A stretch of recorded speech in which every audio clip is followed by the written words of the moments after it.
For Channel Africa News, I am Amanda Machaka. Headlines at 1:30.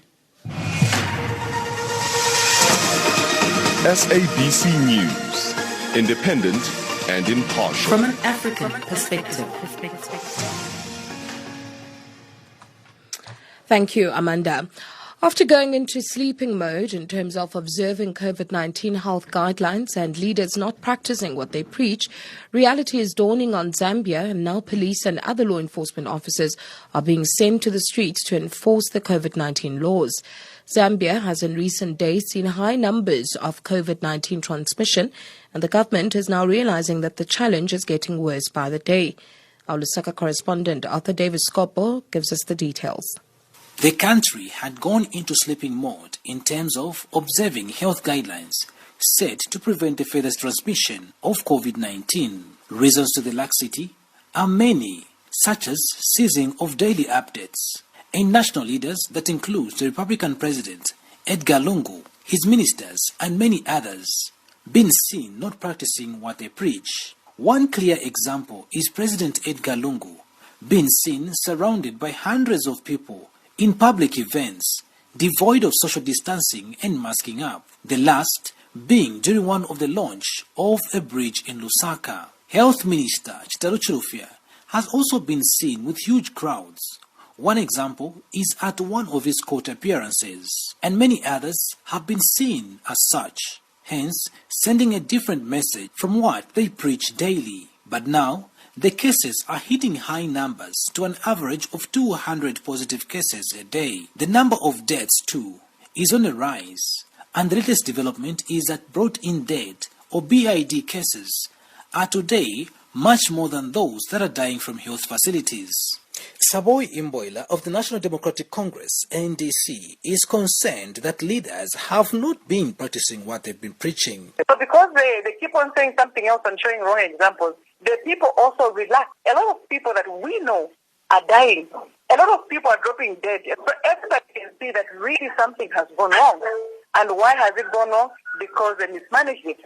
But now we are in a crisis and it's real. Today, the country has a total of 241 deaths from the cumulative number of infections so far of 8,210, with 6,802 recoveries and 1,167 active cases.